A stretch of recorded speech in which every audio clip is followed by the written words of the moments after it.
Lauren Fields and Anna Thomas were inseparable, best friends since college, roommates by choice, and the kind of pair people envied for their bond.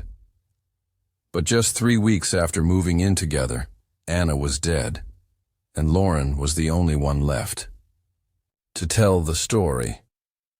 What seemed like a tragic accident soon unraveled into a chilling tale of obsession, secrecy, and betrayal no one saw coming.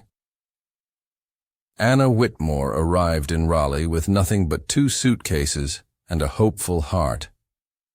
The early March air was still crisp, carrying the last breath of winter.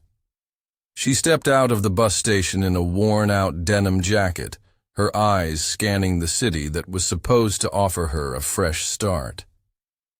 Just a week earlier, she had made the decision to leave everything behind, her hometown, her job at the boutique, and the relationship that had drained her for far too long.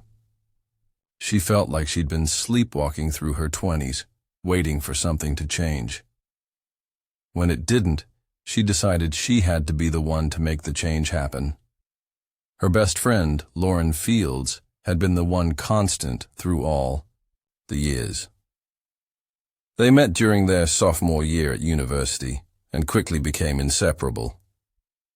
Even after graduating, as life pulled them in different directions, they kept in touch, daily calls, long texts, occasional weekend visits. Lauren had moved to Raleigh 2 years ago to pursue a career in graphic design and seemed to have her life together. She had a stable job, a modern apartment, and a quiet confidence that made her seem older than she was. When Anna called her, in tears one night after breaking up with her boyfriend, Lauren didn't hesitate. She offered her the spare bedroom and promised that this could be the start of something new. Anna arrived on a Friday afternoon. Lauren picked her up from the station, smiling wide as always. The apartment was on the 3rd floor of a quiet building with leafy trees out front and a dog park across the street. Inside, it was immaculately clean and decorated in muted tones, cool grays, soft whites, pale wood furniture. Anna's bedroom was small but cozy, with a fresh set of linens folded neatly on the bed. It felt like home almost immediately. That first weekend was filled with laughter and takeout and unpacking boxes.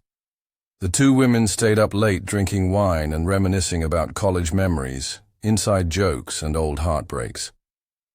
Anna felt like she was breathing again. She had no job yet, but the city felt full of opportunity. On Monday, she applied at a few local shops and cafes. By Wednesday, she'd landed a barista position at a charming little cafe 2 blocks from the apartment. Things were falling into place. Over the next couple of weeks, Anna began to settle into her new routine.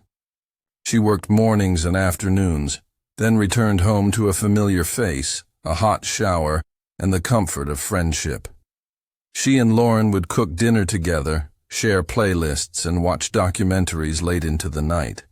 Lauren was easy to be around, organized, kind, and always willing to listen. She asked questions about Anna's day, offered advice when needed, and made her feel like she mattered. It was more support than Anna had felt in years, but slowly, small things began to shift. Anna started noticing that Lauren could be a little too involved. She would often comment on what Anna wore to work or question where she had been if she came home even 10 minutes later than expected. At first it felt like concern, just a friend looking out for her. But then there were the subtle suggestions that didn't feel like suggestions at all. When Anna mentioned wanting to meet up with an old college friend who lived nearby, Lauren had responded with silence and then a sudden change of subject. When Anna asked if she could invite a co-worker over one weekend, Lauren said the apartment wasn't really visitor-friendly. Anna didn't push it. There were other things too, little things that stuck in her mind late at night. Lauren seemed to grow irritated whenever Anna took phone calls in her bedroom. She would glance at her phone when she thought Anna wasn't looking, and often made passive-aggressive remarks about how some people didn't know how to appreciate a second chance. Anna brushed it off, thinking maybe the stress of living together was getting to both of them. After all, they were adjusting to a new dynamic. Still, Anna couldn't ignore the way her stomach tightened when she left work and thought about going home. She started spending more time in the cafe after her shift ended, scrolling through job boards on her phone and fantasizing about moving into her own place once she saved enough. She kept reminding herself that this was temporary, that Lauren was doing her a favor, and it wasn't fair to judge too harshly. By the end of the second week, the tension was harder to ignore. Anna found herself hesitating before sharing parts of her day. The comfort they had once shared felt laced with something unspoken.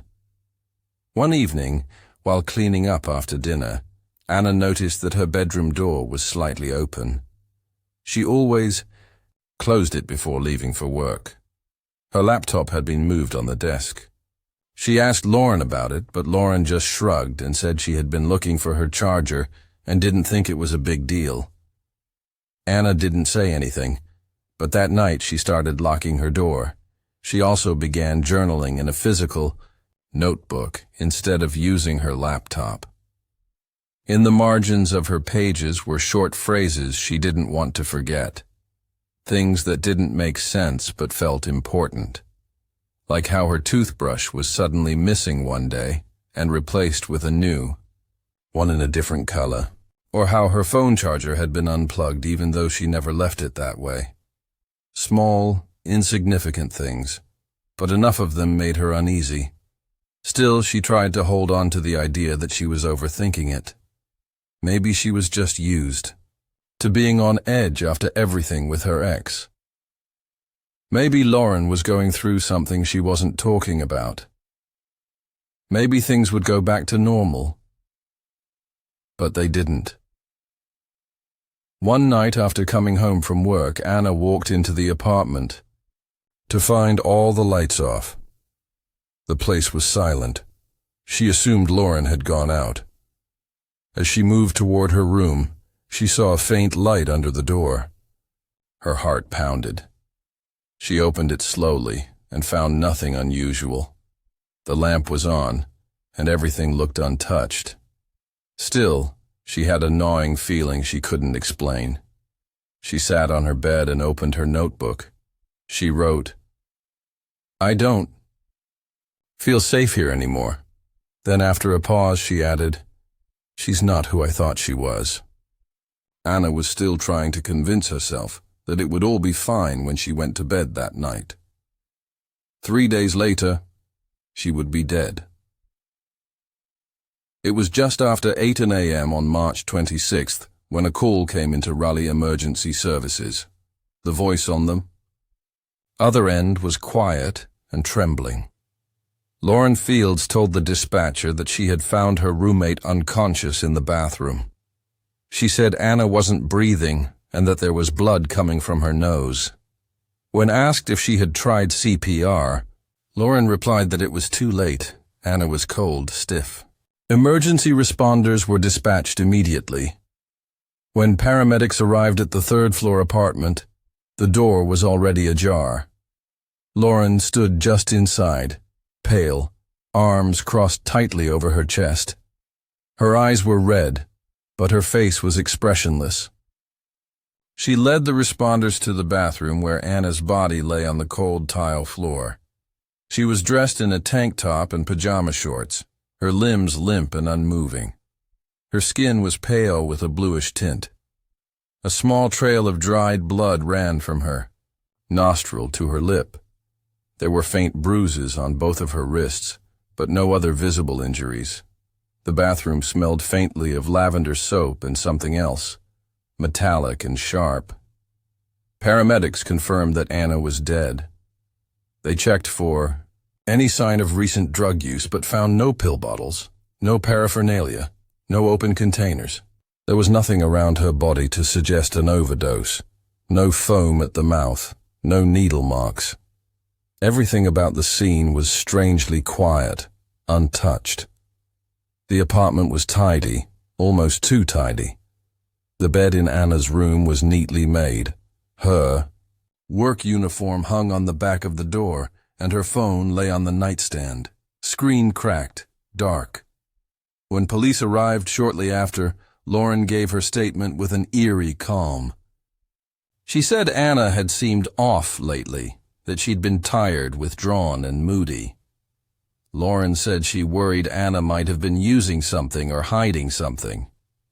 She claimed they had a fight the night before about groceries, but it wasn't serious. She had gone to bed early and didn't hear Anna leave the bedroom all night. In the morning, she found the bathroom door half open and Anna on the floor. Officers took note of Lauren's demeanor. She was nervous, but not frantic. Cooperative but distant. She didn't ask to see Anna's body. She didn't cry. The lead investigator, Detective Clara Barnes, quickly realized this was not a routine overdose case. There were no drugs at the scene, no suicide note, no immediate explanation. Anna had no documented history of substance abuse.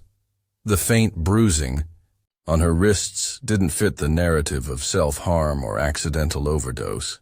And Lauren's story, while superficially consistent, left too many unanswered questions. Anna's body was transported to the medical examiner's office for an autopsy. The cause of death was listed as pending toxicology, but the preliminary findings raised immediate concerns. Her lungs showed signs of respiratory suppression. Her pupils were constricted. These were potential signs of opioid or sedative involvement, but no pills, no prescriptions, and no means of ingestion had been found. Back at the apartment, forensic technicians began a detailed sweep. Fingerprints, fibers, and residues were collected.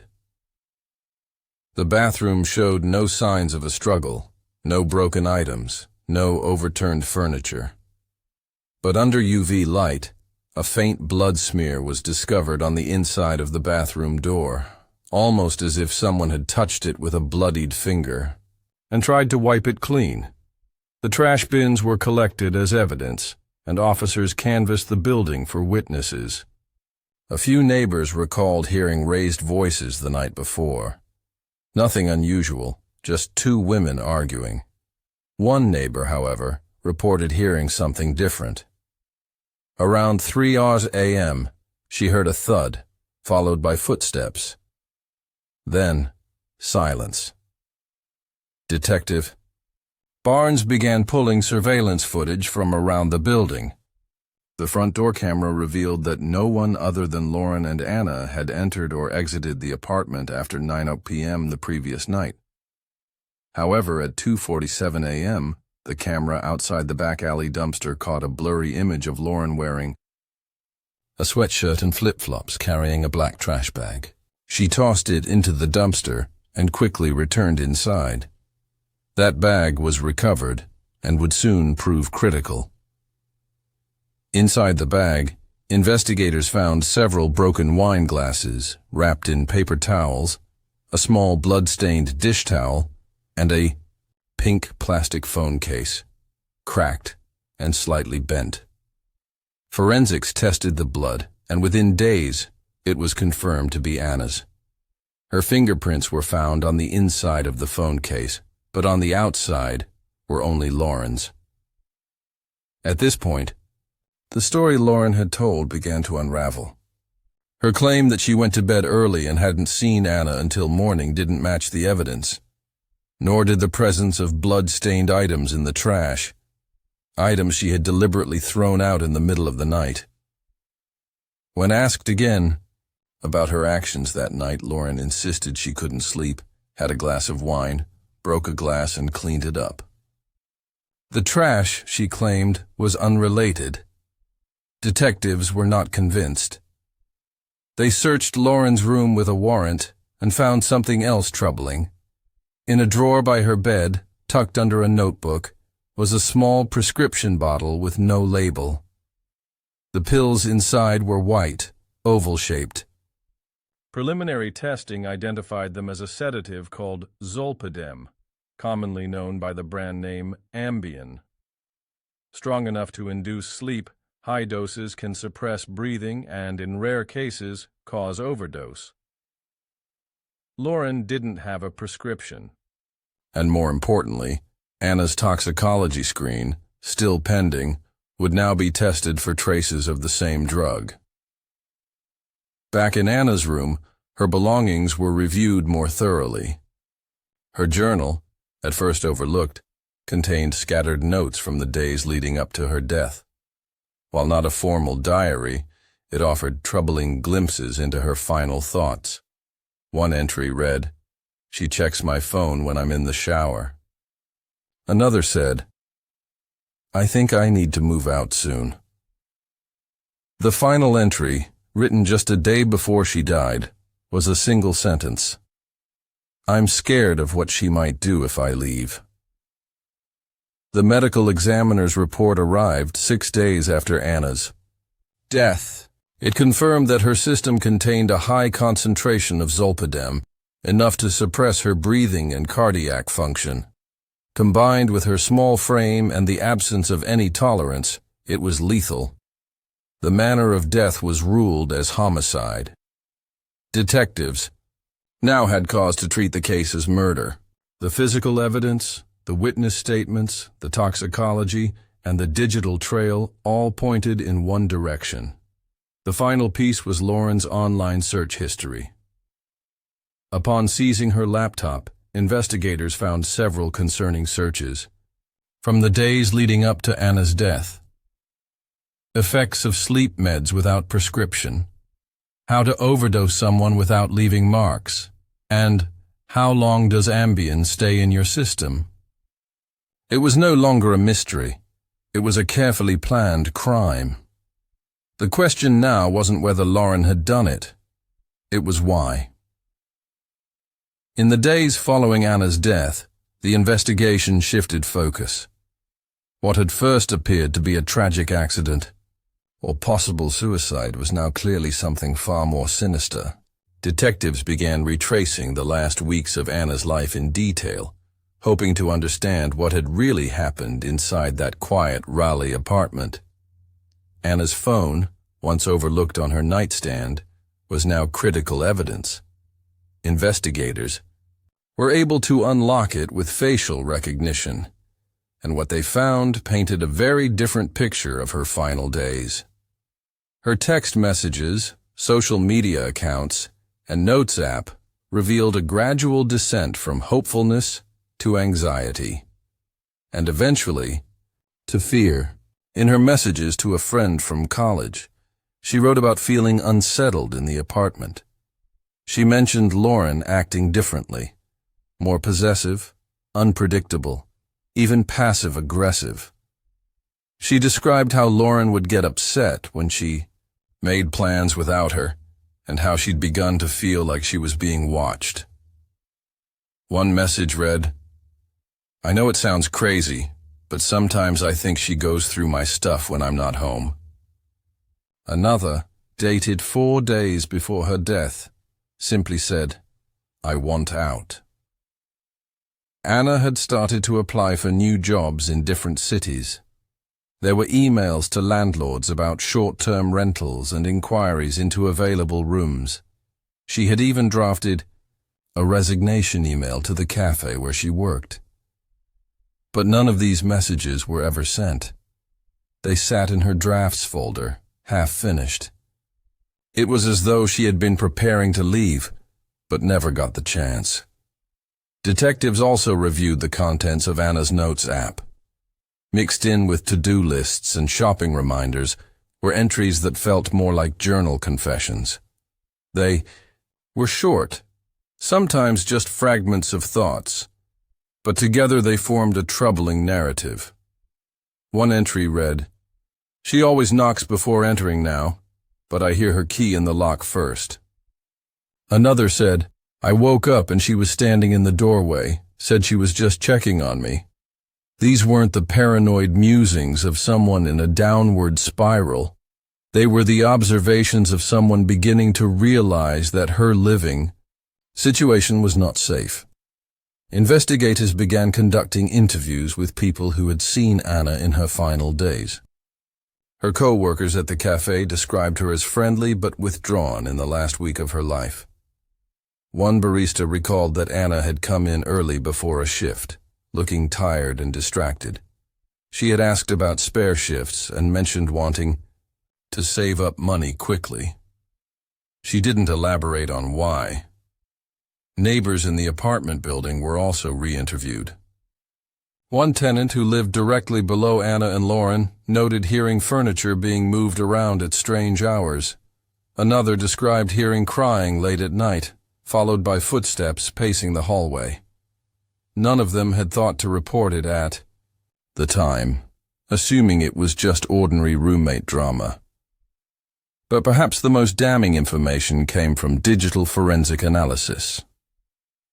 When Lauren's laptop was reviewed, investigators discovered that her search history had been meticulously deleted. But using forensic software, detectives were able to recover fragments of deleted queries. These included searches such as how to make someone sleep without them knowing, fast-acting sedatives, and can Ambien cause death? Some searches dated back nearly 2 weeks before Anna died. The premeditation was becoming clearer. Alongside these troubling searches, detectives found another unexpected digital trail. Entries in a hidden folder on Lauren's hard drive. These were scanned journal pages, handwritten entries that Lauren had uploaded and then deleted. The tone of the entries was obsessive, even erratic. Several pages focused entirely on Anna. One entry read, "She was mine first. I took care of her before anyone else ever did. She doesn't get to just leave." Another, "If she wants to run, I'll make sure she never has the chance."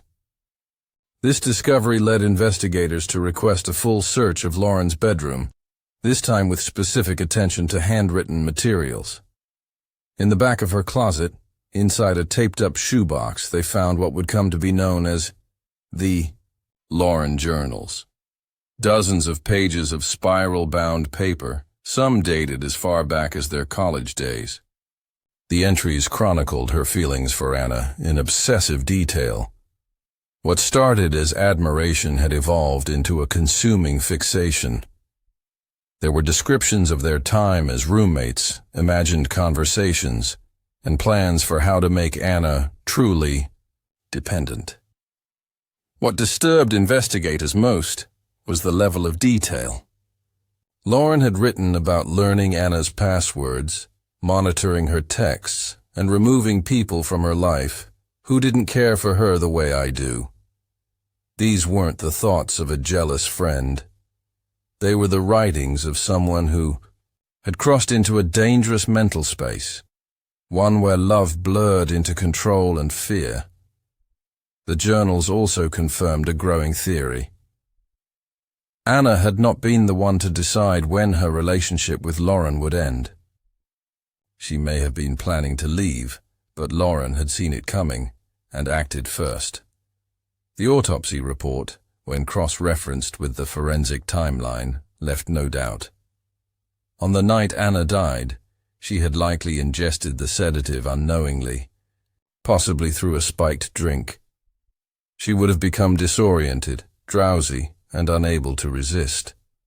The bruises on her wrists were consistent with someone being held down. She hadn't fallen asleep. She had been put to sleep. Detective Barnes and her team now had motive, means, and method. They began piecing together the timeline with chilling clarity. Lauren had researched sedatives, acquired them illegally, and waited for the right opportunity. The fight over groceries, mentioned in her original statement, was likely staged, an excuse for why Anna might have been distressed or confused in the hours leading up to her death. The cleanup after the incident, the broken wine glasses, the blood-stained towel, the disposed phone case, was an attempt to erase any trace of what had really happened. But she had made mistakes. Her digital footprints, the physical evidence, and her own writing told the truth she had tried to bury. For Anna, the days leading up to her death were filled with quiet realizations. She had come to understand that Lauren was not the friend she had believed her to be. But by the time she grasped the full extent of the danger, it was too late. She had tried to plan her escape silently, carefully, hoping to avoid conflict. But Lauren had seen the distance growing between them and couldn't accept it. The image of two best friends living together in harmony had shattered. In its place was something dark and tragic. One woman had moved in seeking a fresh start. The other had already decided how that story would end. The arrest came quietly, 2 weeks after Anna's death.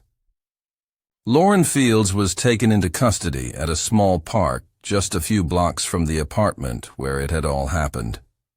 She was sitting alone on a bench, headphones in, her phone in her lap.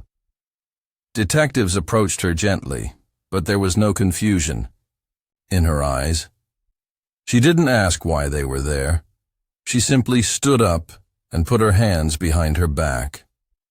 At the police station, Lauren was charged with second-degree murder.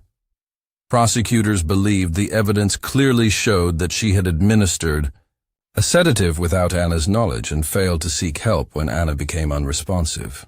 While they couldn't prove Lauren had planned to kill her, they believed she had acted with reckless disregard for Anna's life. The motive, they argued, was control, Lauren's need to possess Anna, even at the cost of her life. News of the arrest spread quickly. The case had already drawn local attention, but the new details revealed in court filings shocked the community. Friends of both women struggled to reconcile the person they had known with the portrait painted by investigators. Many remembered Lauren as quiet, thoughtful, a little shy but always polite. Others admitted she had a strange intensity when it came to Anna, but they had chalked it up to close friendship. In the courtroom, Lauren sat mostly still during her first appearance. Her lawyer entered a plea of not guilty. Bail was denied. The prosecution argued she posed a risk to public safety and might flee if released. The judge agreed. Lauren was taken to the county detention center to await trial. Back at the apartment, investigators continued to gather evidence. A digital recreation of the events leading up to Anna's death helped prosecutors establish a timeline. They showed that Lauren had logged into her laptop around midnight on the night of the murder. Surveillance footage showed her disposing of evidence shortly before 3:00 a.m., and by 8:00 a.m., she had made the 911 call, calm and composed. Prosecutors used this timeline to demonstrate premeditation, not necessarily of murder, but of deceit. They argued that Lauren knew exactly what she was doing. She had drugged Anna, waited until she was unconscious, and then watched as her condition worsened. When Anna stopped breathing, Lauren didn't call for help. Instead, she cleaned up the apartment and removed anything that might link her to what had happened. Anna's family attended every court hearing. Her mother, Deborah, never spoke publicly, but reporters described her as composed and heartbroken, clutching a photo of her daughter in her hands each time she walked into the courthouse. Anna's older brother, Marcus, gave a brief statement outside the courtroom. "We trusted Lauren," he said. "She lived with my sister. She smiled in our family photos. She knew how much we loved Anna, and she still did this." The trial was scheduled for early summer. As the date approached, more details about the case emerged through court filings. The most shocking revelation came from a forensic psychologist who had reviewed Lauren's journals and online activity. In a report prepared for the prosecution, the psychologist described Lauren as exhibiting signs of erotic fixation and delusional attachment. She had not just been obsessed with Anna's friendship. She believed they were destined to be together in a way that excluded all others. The psychologist noted that Lauren's behavior fit patterns seen in rare cases of obsessive relational intrusion. This is where one person forms a one-sided emotional attachment and begins acting on imagined or exaggerated beliefs about their connection. In Lauren's case, this belief had morphed into something darker, an unwillingness to accept rejection, even when none had yet occurred. Prosecutors planned to use this psychological profile to explain Lauren's motive. It wasn't a spur-of-the-moment act. It was the final step in a slow descent, one that had begun years earlier when Lauren and Anna first met. The defense, meanwhile, argued that the death was a tragic accident. They claimed Lauren never meant to harm Anna. They suggested that Anna had taken the sedative herself, perhaps to help with sleep, and Lauren had panicked when she found her unresponsive. The disposal of evidence, they argued, was the action of a scared young woman who didn't know what to do. They challenged the idea of obsession, framing it instead as emotional dependence that got out of control. But the prosecution countered with Lauren's internet searches, her journal entries, and the hidden folder on her laptop. These weren't the behaviors of someone panicking in the moment. They were the behaviors of someone planning, calculating, preparing. When the trial began, the courtroom was packed. Journalists filled the back rows, sketch artists captured every expression, and the public followed every twist. The prosecution laid out their case methodically, showing evidence from Anna's phone, the forensic findings, and Lauren's own writings. One of the most powerful moments came when the lead investigator read from the final page of Lauren's journal. "If I can't have her the way I want, no one will, not even herself." That sentence, prosecutors argued, was the clearest indication of intent. Lauren didn't just fear losing Anna. She had decided that if Anna ever left her, she wouldn't be allowed to live a life without her. The defense pushed back, questioning the interpretation of Lauren's mental state. They brought in their own psychologist who argued that Lauren suffered from untreated depression and anxiety, and that her journal entries reflected internal struggles, not a desire to harm. They reminded the jury that there were no cameras inside the apartment, no direct witnesses, and no confession. Still, the weight of the evidence was hard to ignore. After 3 weeks of testimony and 2 days of deliberation, the jury reached a verdict: guilty of second-degree murder. The judge sentenced Lauren Fields to 28 years in prison, no parole for the first 22. The courtroom was silent as the sentence was read.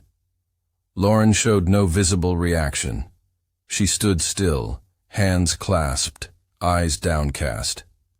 Anna's family cried quietly. It wasn't justice that could bring Anna back, but it was the closest thing they could have. After the trial, the apartment was vacated. Anna's belongings were returned to her family. Lauren's things were boxed and placed in storage. The building's management replaced the locks, repainted the unit, and refused to discuss the case with prospective tenants. The story didn't fade quickly. It was covered in news segments, true crime podcasts, and social media threads. People asked how something like this could happen, how a friendship could twist into tragedy without anyone noticing. But for those who knew Anna, the story wasn't about mystery or shock. It was about a young woman who trusted the wrong person, who gave someone a chance and lost everything because of it. In the end, the case wasn't just about obsession.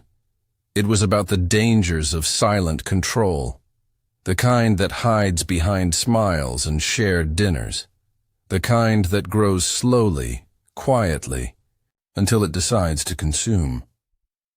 After the trial ended, the media attention surrounding the case slowly began to fade.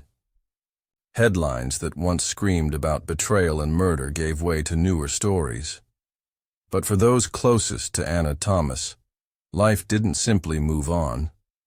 The ripple effects of what had happened continued to be felt in quiet, personal ways. Ways that didn't make the news. Anna's mother, Deborah, returned to her small home in Asheville with a room full of boxes labeled with Anna's name. The belongings smelled faintly of her perfume, books she'd underlined, a worn hoodie she loved, half-filled journals, and Polaroids from college. Each object was a painful reminder of a future that no longer existed.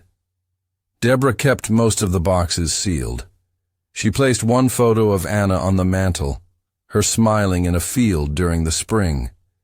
It was the image she wanted to remember, not the courtroom photos or the news clips.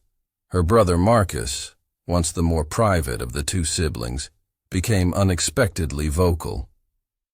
He took part in community events about domestic violence and unhealthy relationships, though Anna's case didn't fit the traditional definitions.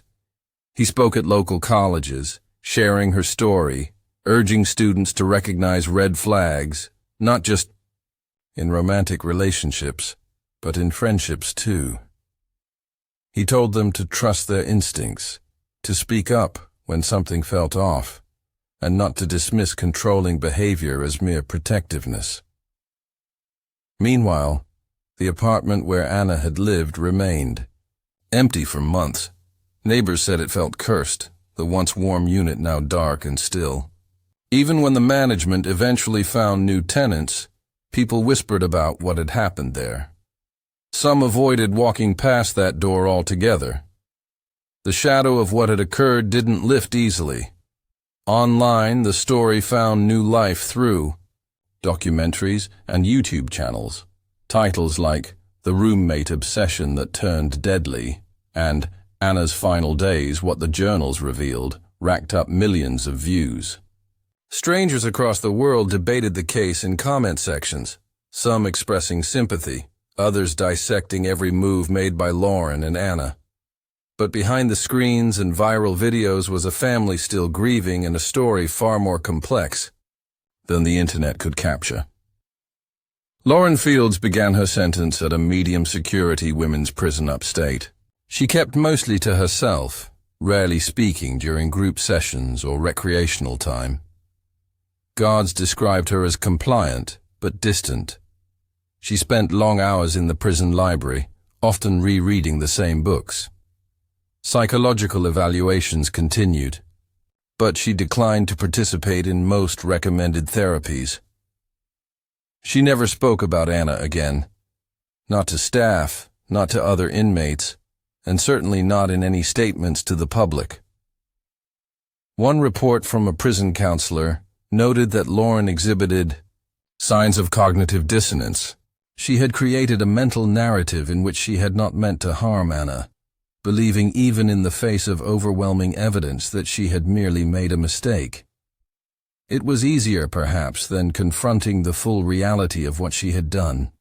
In a rare interview for a crime documentary, one of Lauren's former college professors reflected on her time as a student. She was bright, the professor said, but there was always something withdrawn about her. She didn't interact much outside her friendship with Anna. I remember thinking she was very attached. I didn't realize how deep that attachment went. The true tragedy, many felt, lay not only in what happened to Anna, but in the warning signs missed by everyone along the way. The controlling behaviors, the obsessive writing, the slow isolation. It had all been there, hiding in plain sight. But because the two were best friends, because they smiled for photos and shared stories from college, nobody saw it for what it truly was. In the months that followed the trial, Anna's former co-workers at the cafe set up a memorial scholarship. In her name, it was awarded each year to a young woman pursuing a degree in mental health counseling. an attempt to bring something good from the tragedy. The first recipient wrote a heartfelt letter to Anna's family, promising to carry her story forward in the work she would do. Anna's memory lived on in more personal ways, too. Her best friend from college, Natalie, planted a tree in her honor at the campus where they had first met. Each year on the anniversary of her death, she visited the tree, bringing flowers and a note folded in half. She never shared what the notes said, only that they helped her cope. As time passed, the pain dulled slightly, though it never vanished. The story of Anna Thomas and Lauren Fields became one of those cases people talked about in whispers, cautionary tales parents told their children and professors mentioned in ethics courses.